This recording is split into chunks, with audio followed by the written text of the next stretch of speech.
Okey, gerakan Ayah Pen berkaitan dengan New Age. Okey, cantik. Baik, Ayah Pen ni, sejarah Ayah Pen ni, saya minat Ayah Pen ni. Sebab dia atas subjek masa saya belajar dekat KIAS dulu, Kolej Islam di Kelantan, saya kaji tentang Ayah Pen. Dan saya kenal saudara mara dia dekat Bacuk, Kelantan.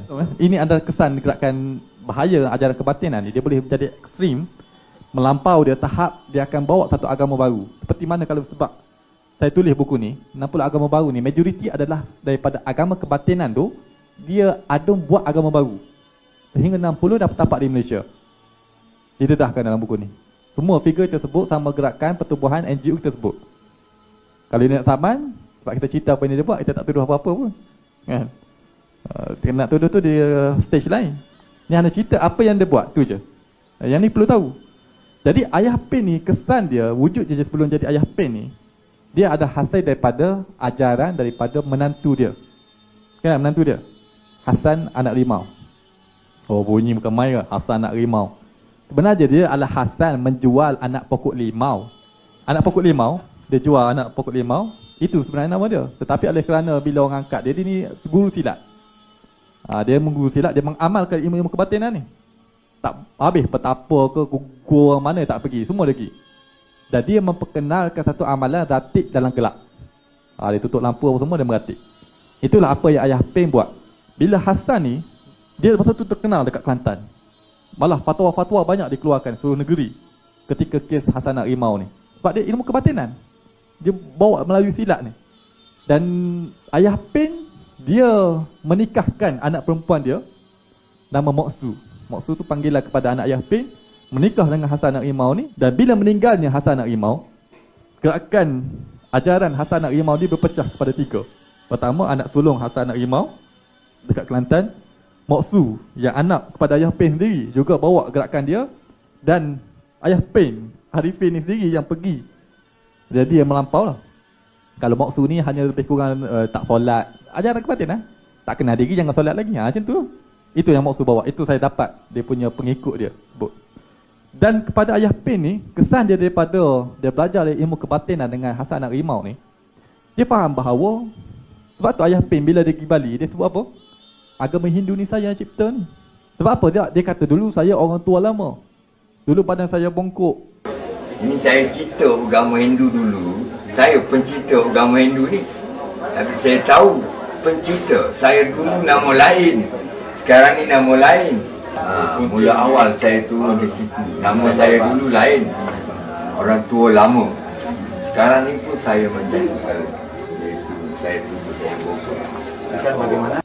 Akidah reinkarnasi avatar, yang mana dia lahir pada zaman dulu dalam bentuk lain yang menciptakan agama Hindu, dan dia bercipta agama Buddha, dia lahir mencipta agama Kristian, lepas tu dia lahir dalam ni, dia hidup sebagai Ayah Pen. Akidah tu akidah mana? Akidah kebatinan. Mana dia belajar benda ni kalau bukan daripada sini? Inilah kesan Ayah Pen punya ajaran tu, hasil daripada kesan kesesatan yang telah dilalui berapa tahap. Sebab tu bila datang gerakan kebatinan ni, kita jangan bagi biar dia berkembang. Kalau biarkan perangai yang berjenis macam Ayah Pen ni, tak mustahil akan muncul lagi. Saya juga bukan Islam.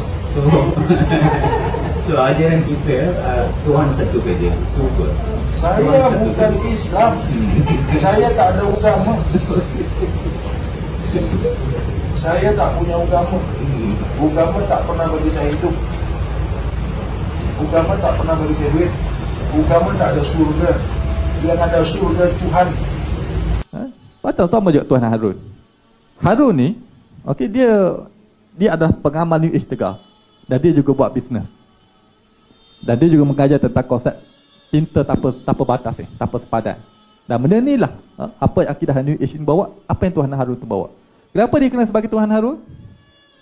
Sebab dia capai makam lah. Dia itu bagi Tuhan. Sampai satu tahap, kes pembunuhan kepada pegawai tinggi bagi Jabatan Agama Islam Pahang. Dia akan pergi tahap tu. Dan bila dibicarakan mahkamah, mengatakan bahawa mastermind kepada pembunuhan itu adalah Harun itu sendiri. Bahaya. Dia bukan sahaja ekstrim, melampau gulu dalam isu agama, malah melampau dari sudut keselamatan juga mereka boleh mengancam. Dan kesnya, kalau sahabat-sahabat tengok, contoh dalam buku ni, bahagian-bahagian akhir saya terangkan kesan dibiarkan gerakan agama baru berkembang di Malaysia ni semua kes Malaysia ni. Nampak muka kena tetak. Bergaduh sama-sama aliran sesat mereka ni, bergaduh di Malaysia, bertetak dia dekat ni. Isu keharmonian. Kes, termasuk bagaimana kes Tuan Harun dan sebagainya.